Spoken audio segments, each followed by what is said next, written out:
তাহলে আপনি রাস্তা পরিবর্তন করুন, মালা গলায় না থাকলে একটা মালা পরে ফেলুন। হরিবাসর যদি ভালো লাগে হরিবাসরে যোগদান হয়ে যান, ভালো লাগলে হরিবাসরে একটা ফুলের মালা কিনে ঝুলিয়ে দিন। যদি ভালো লাগে আপনি এই পথটাকে ভালো করে জড়িয়ে ধরুন, দেখবেন আপনার জীবনের চেতনা ফিরে যাবে।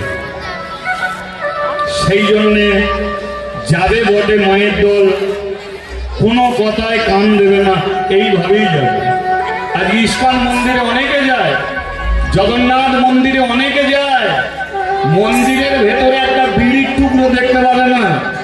দেখবে তিলক সেবা করে মন্দিরের ভেতরে কি ঘুরে ঘুরে বেড়াচ্ছে, আর মন্দির থেকে বেরিয়ে দেখবে বিরিয়ানি কোথা বিক্রি হচ্ছে ভাই বলতে, শুধু ওইটুকু ছিল, তারপরে বিরিয়ানির খরচ চলছে। জগন্নাথ মন্দিরে যাবে, মন্দির যতক্ষণ দেখে এলো কি ভক্তি, আর মন্দির থেকে বেরিয়ে সমুদ্রের ধারে আবার দেখেছি কি ভক্তি। এটাই হয়। তাহলে তবে আমরা টাকা খরচ করে তীর্থে যাই, ধরে রাখতে পারি না, এটাই হলো সবচেয়ে বেশি সমস্যা। চেষ্টা করুন যাতে আপনি ধরে রাখতে পারেন। বলিয়ে ভগবান শ্রীকৃষ্ণ কি। তাহলে মন্দির থেকে সবাই চলে গেল, দয়াশঙ্কর ব্রাহ্মণ মন্দিরটাকে পরিষ্কার করছে, একটু জ্ঞান তুলতে হবে। মন্দিরটাকে পরিষ্কার করছে, ফুলগুলো দিয়েছিল মন্দির থেকে সরিয়ে দিচ্ছে। ঠিক ভরা দুপুর বেলা একটা 5 বছরের মেয়ে মন্দিরের সিঁড়ির নিচে গিয়ে দাঁড়িয়েছে, আর মন্দিরের সিঁড়ির নিচে দাঁড়িয়ে ডাকছে, ও বাবা, বাবা, ও বাবা। দয়াশঙ্কর বেরিয়ে এলো, কিরে মা, ভরা দুপুর বেলা 5 কিলোমিটার ছুটে ছুটে মন্দিরে এলি কেন? তুই তো হাঁপাচ্ছিস। মেয়েটা বলে উঠলো, ও বাবা, মা দুপুর বেলা স্নান করেছিল, স্নান করে তুলসী তলায় জল দিল, গলায় কাপড় দিয়ে প্রণাম করলো, আর উঠতে পারেনি। আমি মাকে বললাম, ও মা খিদে পেয়েছে। মা কথা বলেনি, ছুটে গিয়ে মাকে যখন ঠেলে দিয়েছি, মা তুলসী তলায় পড়ে গেছে। যে মেয়েটা ডাকতে এসেছিল, এই মেয়েটার নামই হলো মাদ্রি। আজকে কথা নয়, এই মেয়েটার নামই হচ্ছে মাদ্রি। এই 5 বছরের মাদ্রি মা মরে গেছে, কিন্তু মেয়েটা তো জানে না তার মা মরে গেছে। 5 কিলোমিটার হেঁটে হেঁটে ছুটে ছুটে এসেছে বাবার কাছে। কেন না খিদে পেয়েছে, তার মা তাকে খেতে দেয় না, তুলসী তলায় ঘুমাচ্ছে। কিন্তু দয়াশঙ্কর তো বুঝতে পেরে গেছে। মন্দিরে গিয়ে শিবের চরণ তলে বসে বলল, এই যে শিবজি, কটা দিন তো মন্দিরে ঢুকেছি, পরীক্ষা তুমি শুরু করে দিলে। তুমি কি ভেবেছ তোমায় ছেড়ে আমি চলে যাব? যাব না গো, যাব না। আমি সে ব্রাহ্মণ নয়। একবার যখন তোমার চরণে বসেছি, আমার জীবন থেকে তুমি সব কেড়ে নাও, কিন্তু তোমায় আমি ছাড়ব না। তুমি ভগবান, আমি ভক্ত। তুমি পরীক্ষা করবে, আর পরীক্ষা আমি তোমাকে দিয়ে যাব। আজকে আমার স্ত্রীকে কেড়েছ, কালকে হয়তো তুমি আমার মেয়েকে কেড়ে নেবে, কিন্তু তোমার চরণ থেকে আমাকে সরাতে পারবে। চরণে যখন এসেছি, মরবো তো তোমার চরণ তলেই আমি মরব। চলো। ছোট্ট মেয়েটার হাত ধরে বাড়িতে এলো, কিন্তু বাড়িতে এসে দেখলো পূজারী ব্রাহ্মণ, যে গ্রামের ছেলে বইয়েরা সবাই তুলসী তলায় ঘিরে বসে আছে। দয়াশঙ্কর আস্তে আস্তে গিয়ে তার স্ত্রীর পায়ের কাছে বসে দুটো হাত পায়ে রেখে হরি বল হরি হরি বল হরি, হরি বল হরি, হরি বল হরি। গ্রামের বউ ঝিয়েরা বলে উঠল, ও ঠাকুর মশাই, যে স্ত্রী তোমাকে ভাত রেঁধে দিত, যে স্ত্রী তোমার মুসুরি খাটিয়ে দিত, যে স্ত্রী প্রত্যেক দিন তোমাকে জল দিত, আজকে সেই স্ত্রী মরে গেল, তুমি এক ফোঁটা কাঁদছ না? তুমি কি তোমার স্ত্রীকে কোনোদিন ভালোবাসনি? পূজারী ব্রাহ্মণ বলে উঠল, ওগো, আমার স্ত্রীকে কতটুকু ভালোবাসি বলে বোঝানো যায় না।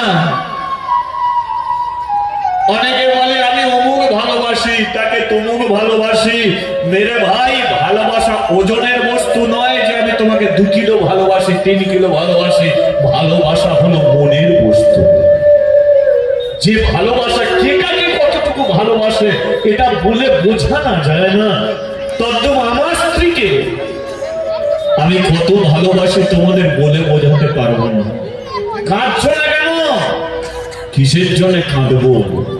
কেউ যদি গলায় দড়ি দিয়ে মরে তার জন্য কাঁদো, কেউ যদি পুড়ে মরে তার জন্য কাঁদো, কেউ যদি ট্রেন লাইনে মাথা কাটা হয়ে মরে তার জন্য কাঁদো।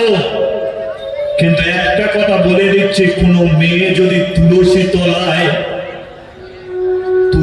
তলায় জল দিয়ে গলায় কাপড়ে দিয়ে প্রণাম করে যদি তুলসী তলায় মরে যায় তার জন্য কোনোদিন কাঁদবে না। কারণ এত বড় ভাগ্যবতী মেয়ে হয়তো পৃথিবীতে আর ফিরে নাও আসতে পারে। বলো, হরিনাম শুনছ? এই হরিনাম শুনতে শুনতে কোন একটা মেয়ে যদি মরে যায়, আপনারা কি বলবেন? মেয়েটা পাপী না পুণ্যবতী মেয়ে? কোনদিন পাপী হতে পারে না। কারণ পাপী মেয়ে, পাপী মানুষ কোনদিন হরি কথা, কৃষ্ণ কথা শুনতে শুনতে মরে যেতে পারে না। তারাই মরতে পারে যারা দিন রাত্রি ভগবানের চরণে জীবন দিয়ে বসে আছে। তারাই তো একদিন ভগবানের চরণে মাথা রেখে মরতে পারে। ভগবানের কাছে তুমি কি প্রার্থনা করবে? প্রার্থনা তুমি কোনটা করবে? সবচেয়ে বড় প্রার্থনা হলো ভগবানের কাছে যাবে তো নিজের মৃত্যুকে প্রার্থনা করো। কেন তুমি মৃত্যুকে প্রার্থনা করবে? কারণ ওটা তোমার জীবনে হবেই। তোমার একতলা বাড়ি দোতলা হলো না, দোতলা বাড়ি 3 তলা হলো না, কিন্তু তৈরিতে মৃত্যুটা তোমার হবে। কিন্তু কবে হবে, কোন দিন হবে তুমি নিজেও সেটা জানো না। জানো তুমি, না জানো আমি, কিন্তু ওটা কোন দিন আছে জীবনে সেটা জানো নেই, ওটা হবে। আজকে আমার স্ত্রী চরণ তলে বসে আমি কেন হরে কৃষ্ণ নাম করছি জানো? কারণ আমার সেই স্ত্রী। আজকে আমি এই চরণ তলে বসে বলছি, বলো তুমি তো তুলসী তলায় জল দিতে দিতে মরে গেলে, আমাকে আশীর্বাদ করো আমিও যেন শিবের চরণে মাথা রেখে মরে যেতে পারি। আমি আমার সব চেনা পরিচিত জায়গায় আমি কীর্তন করতে আসছি। আজকে আমি পশ্চিমবঙ্গের 18খানা জেলায় আমি কীর্তন করে বেরোই। 13 বছর বয়স থেকে আমি এই কীর্তনের প্রতি যোগ দিয়েছি। যোগ দেওয়ার কারণ হলো 13 বছর বয়সে আমার বাবা মরে যায়, 15 বছর বয়সে আমার মা মরে যায়। বাবা মরে যায়, আমার মা মরে যায়। বড় আমি একা হয়ে গিয়েছিলাম। আজকে ছোট্ট ছোট্ট বাচ্চার হাতে যখন ফোনগুলো দেখি তখন মনে হয় আমার জীবনের অতীতের কথা। বাবা মরে গেল, মা মরে গেল। আমার 2 দাদা ছিল, সংসারী হয়ে গেল তাদের। আমার ওগুলো একা করে দিল, কোনো খোঁজ খবর রাখত। ভালো করে ভাত পর্যন্ত আমি খেতে পারতাম না।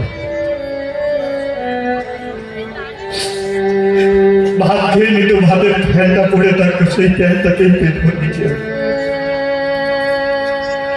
এমন দিন আমার জীবনে গেছে, জীবনে আমি প্রতিজ্ঞা করেছিলাম যে এই নাম আমি জীবনে ছাড়ব না। আর সেই থেকে আজও পর্যন্ত প্রত্যেক হরিবাসরে আমি ভগবানের কাছ থেকে একটা জিনিসই প্রার্থনা করি, সেটা হচ্ছে আমার মৃত্যু। সেটা হলে একমাত্র আমার মৃত্যুকে আমি প্রার্থনা করি। প্রতিটা হরিবাসরে ভগবানের কাছে একটাই প্রার্থনা, ভগবান তুমি আমার মৃত্যু দাও। তবে আমি মরতে চাই, বাড়িতে মরতে চাই না। কারণ বাড়িতে মরে গেলে আমার স্ত্রী কাঁদবে, আমার ছেলে কাঁদবে, আমার মেয়ে কাঁদবে, গ্রামের মানুষগুলো কাঁদবে, এছাড়া নয়। কিন্তু হরিবাসরে যদি আমি মরতে পারি, সবাই তো বলে যেখানে হয় হরি নাম সংকীর্তন সেখানে হয় বৃন্দাবন। তাহলে এই বৃন্দাবনে থাকে ভগবান, তাহলে এই বৃন্দাবনই আছে হাজার হাজার সাধুগুরু বৈষ্ণব। এই বৃন্দাবনে বসে আছে কৃষ্ণ ভক্ত, হরিভক্ত। এই বৃন্দাবনে ভগবান। তাহলে কোনো হরিবাসরে যদি আমি মরতে পারি, তারা হাজার হাজার সাধুগুরু বৈষ্ণবকে দেখতে পারবো। আমি হয়তো ভগবানকে দেখতে পাচ্ছি না, ভগবান আমাকে দেখতে পাচ্ছে। তাহলে তার নাম করে যদি যেতে পারি, তাহলে তিনি আমার হাত ধরবে, আবার আমি মানুষ হব, আবার আপনাদের সম্মুখে আমি হরিনাম করতে পারবো, আবার আমি কৃষ্ণের নাম করবো। তাই প্রতিটা হরিবাসরে আমার জীবনে এটাই হলো প্রার্থনা, একমাত্র মৃত্যু। সেটা কোন দিন হবে, কোন হরিবাসরে হবে, আজও আমি সেটা জানি না। কিন্তু সত্যি যদি দেখে থাকি তাকে, তাহলে দেখবেন কোন হরিবাসরই আমার মৃত্যু হবে। আজকে দয়াশঙ্কর তার স্ত্রীকে গ্রামের মানুষ নিয়ে গেল কাশীর শ্মশানে। কাশীর শ্মশানে একটা ঐতিহ্য আছে। ঐতিহ্যটা কি? ওই কাশীর শ্মশানে এক রাজা মরা পোড়াতো।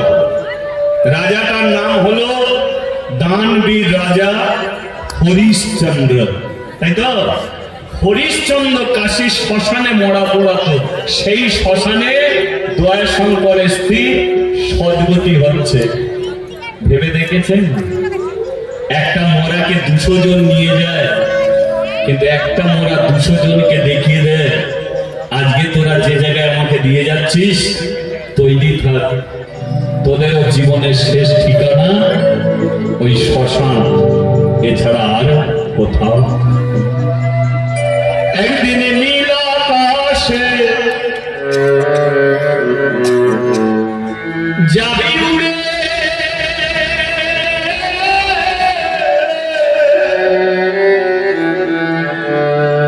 ওই কয়লারি ধোঁয়া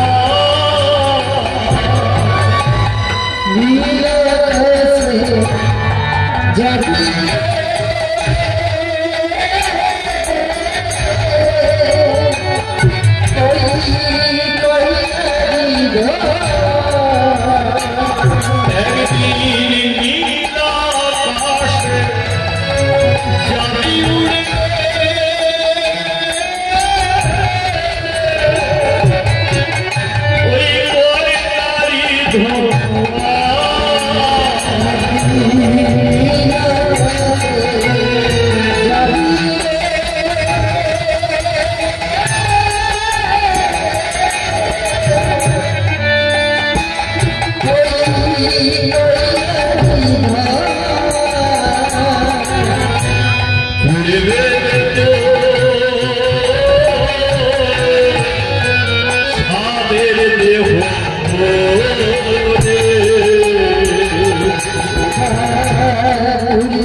এই তো জীবন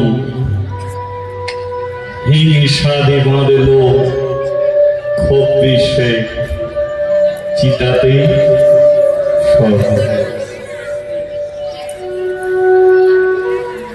সমস্যায় পড়ে গেলাম। এই যে এখন সমস্যায় যেটা পড়েছি সেটা আপনাদের ঘরে না বললেও নয়,